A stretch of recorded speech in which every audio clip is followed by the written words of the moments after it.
Okay, something that I'm wanting to go over today um, is about the problems I see in the pickup culture in the pickup truck communities. Before I get started in that, I'm wanting to talk about the things that I like about pickups. Is that you got uses for them that you're not going to get in a regular car. Uh, you got the torque and horsepower to pull things. You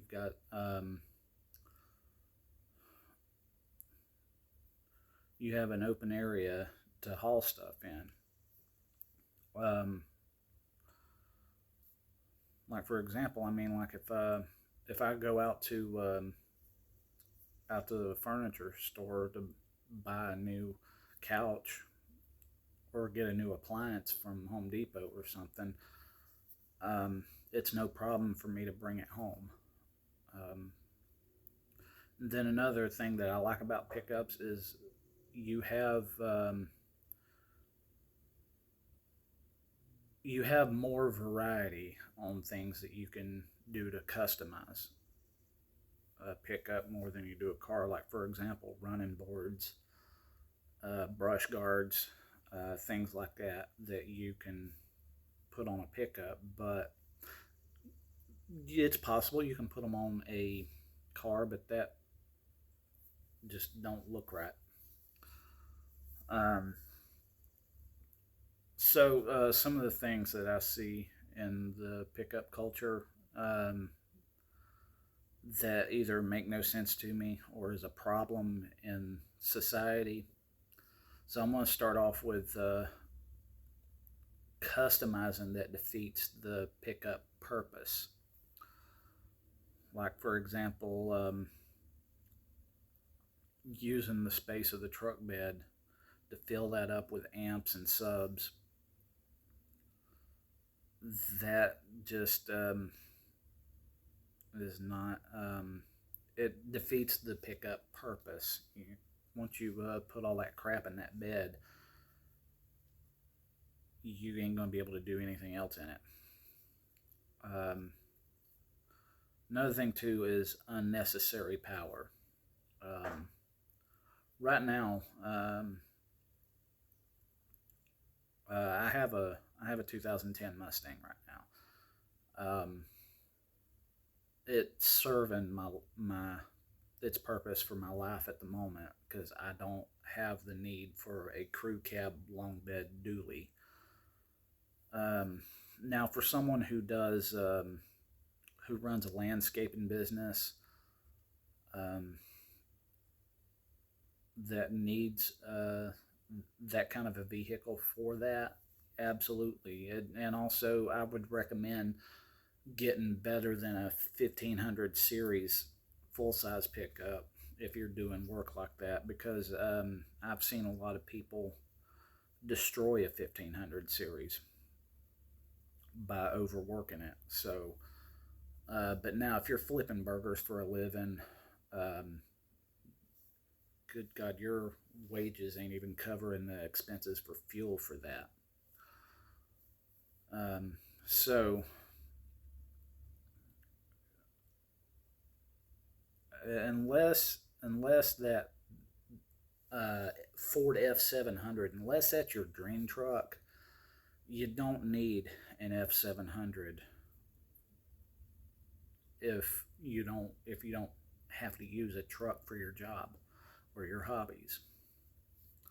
Another thing is snorkels. Some of them are, many of them are fake snorkels. They're just mounted right there, right up next to the windshield to look like something. But then also, even the ones that are connected into the intake are useless unless you actually do that kind of competition.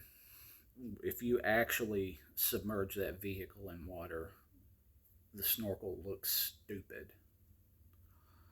Um, and yeah, over I would say 99 out of 100 pickups and SUVs that I see with snorkels on them, that they have not seen no more than rain puddling on the highway. Next thing is the nut sacks. Oh dear God, that. Now, if you're driving a full size lifted truck, you know what you're stereotyped with. Now, if you want to add a giant scrotum on the back of your truck, you are confirming that particular stereotype of yourself. Next in the list is the lighting on that people put on pickups. Um, Honestly, for public highways, the high and low beam headlights is sufficient enough to drive with. You don't need add-on lights. Now, a couple of them on top of a roll bar or in your uh, brush guard assembly, yeah, they might look good. But now, if you're filling the entire front end of your vehicle with spotlights, you have to be afraid of the dark to have that, or have intentions of pissing people off on public roads. And also on that note, too, some useless information put out there. Well, not useless if you're the kind of person that loves the stupid lights. If it does not have the DOT molded onto the lens of that light, it has to have a cover over it when it's on public roadways. That is a citable offense. Next in the list is lift kits. I think by putting in some spacers between your axle and leaf springs and giving it a few more inches of ground clearance and being able to put in some beefier tires on it looks good, but there is a limit in it. If you don't go off-roading when your lift kit when your lift kit height is in the 2-digit numbers, it's excessive. Just to get a beefier looking stance on that truck, a 4-inch lift is sufficient enough. With 35-inch tires, that's sufficient enough to give it a good beefy look. Going overboard in it, you're defeating the practicality of your pickup. If you put, I've seen people with pickups put a lift kit on it so big that you have to have a ladder to open the tailgate. It has lost its practicality of being a pickup when you put too big of a lift on it. Because honestly, if it is so tall that you're having to lift whatever you're hauling up over your head, something that is stupid heavy like a couch with a hide-a-bed, yeah, that's in the Papaw's old long bed Ford will be the one doing that job while yours is staying parked. And then while we're on the topic of lift kits, next thing is the low profile tires on lifted trucks. If you have low profile tires on a pickup, it's a pavement princess. It's not an aggressive looking vehicle with low profile tires. Now, let's say if you actually do go off road in that with low profile tires, you're going to screw up your rims. I don't mean just by scratching them. I mean in damaging the rims to a point where the tires ain't going to hold air. So that, yeah, the low profile tires on a pickup, that pickup is a pavement princess. It's nothing that goes off road.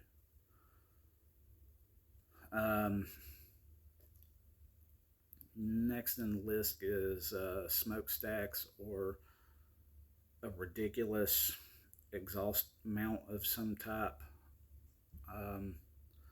this is more into the diesel culture than it is the pickup culture, because sometimes, yes, somebody in their Ford Ranger might put something stupid like that on it, but um,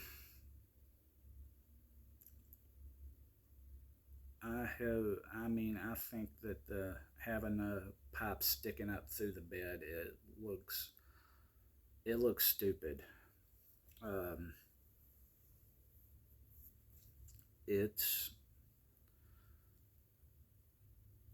if you've cut out the bed to make something work like that, you've also eliminated that um, cargo space for you to be able to haul stuff with. Or if you try to force it to work, you're going to destroy the pipes. Because I would say as soon as you get that furniture strapped down on there and start cranking down on those ratchet straps, you're ratcheting that furniture right into breaking those pipes. Um, Next thing is the aggressive driving and showing off. Now, this isn't limited to just the pickup culture, but the pickup culture um, shares at least half of this stereotype of the aggressive driving and showing off. Um,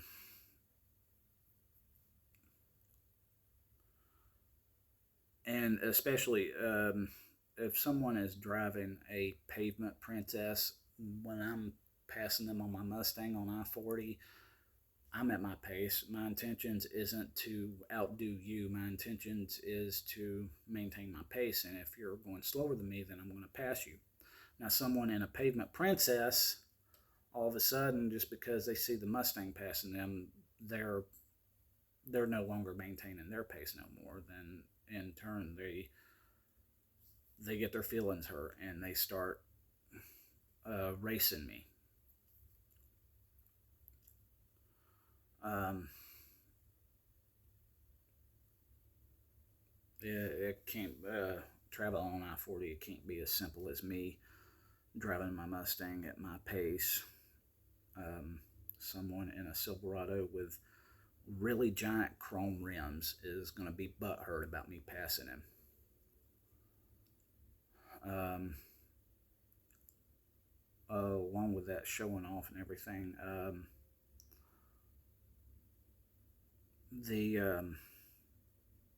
rolling coal, which in the state that I live in, rolling coal is illegal anyway. Um, but for some, a lot of the rolling coal, when I see people do that, sometimes it is intentions of being aggressive because they pissed off somebody off. So when they cut in front of them, they're gonna open it up and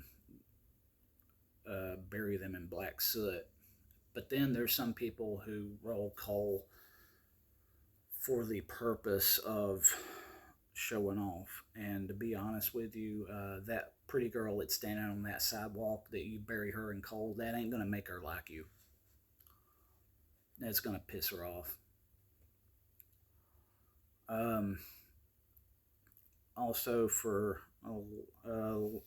along with that showing off, is that people in pickups will put their trucks in inappropriate places and get in trouble because of that.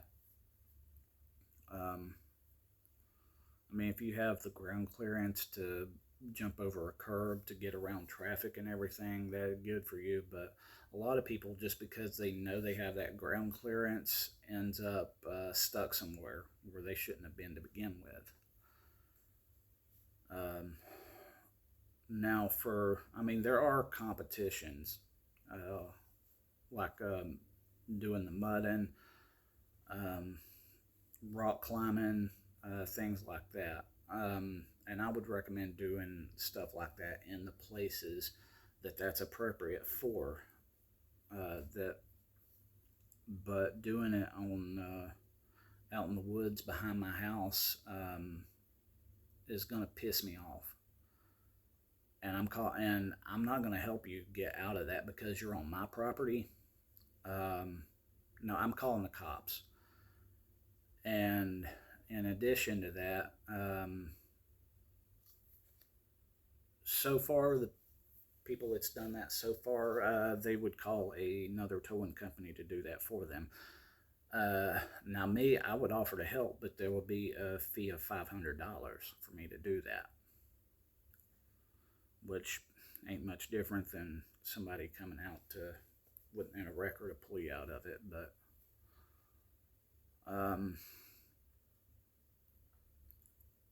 it's not.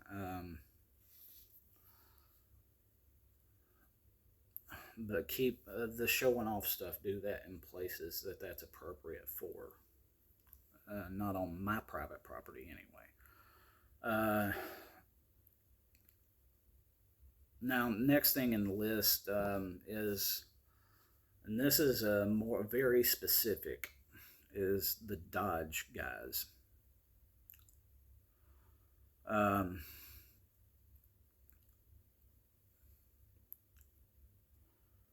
Now, I'm just going to go ahead and say this, and this is the last two things on my list is for specific people, and very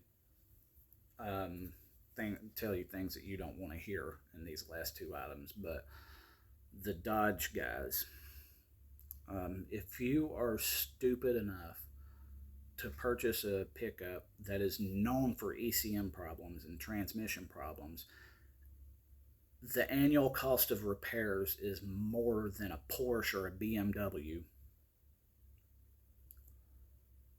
then really good chance you're stupid enough to drive with the mirrors flipped up and fully extended when everybody knows you never pull anything with that pickup. My 10-year-old son, every time he sees someone in a Dodge with their mirrors like that, my son will do like, "Look at me, I'm an airplane," is what that Dodge guy is thinking. And I see this so much at the Sonic drive-in. This guy couldn't fit into the stall to order his food.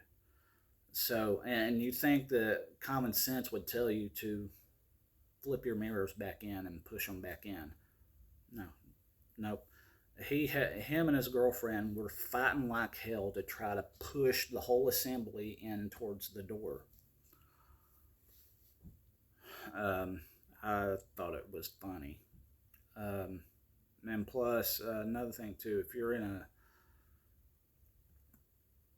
a large city where you have to parallel park and someone knocks that mirror off of your Dodge, just take your medicine because you're getting what you deserve.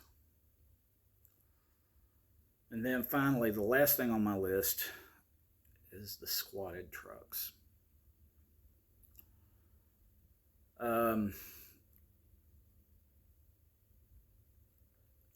For one, it looks stupid. And this isn't just my opinion, this is popular opinion that squatted trucks and SUVs look stupid.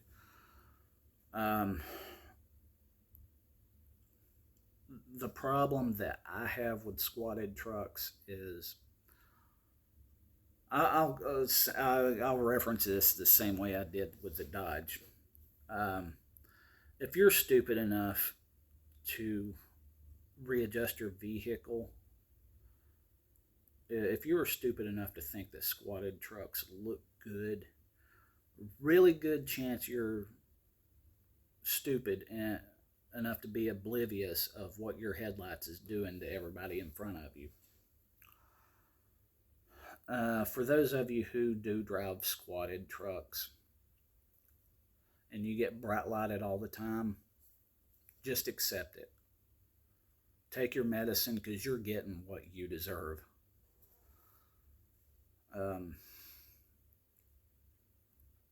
Because this is the reason why I hate squatted trucks, is because when you lower the rear end of the vehicle or lift the front end of the vehicle, you're also lifting up the projection of your headlights. So those low beams on that Silverado looks no different than anyone else's high beams. You're blinding the shit out of people. So when people bright light you, just take your medicine. That's all I got on that one. So until next time, be safe out there and don't drink the fish tank cleaner. Thanks.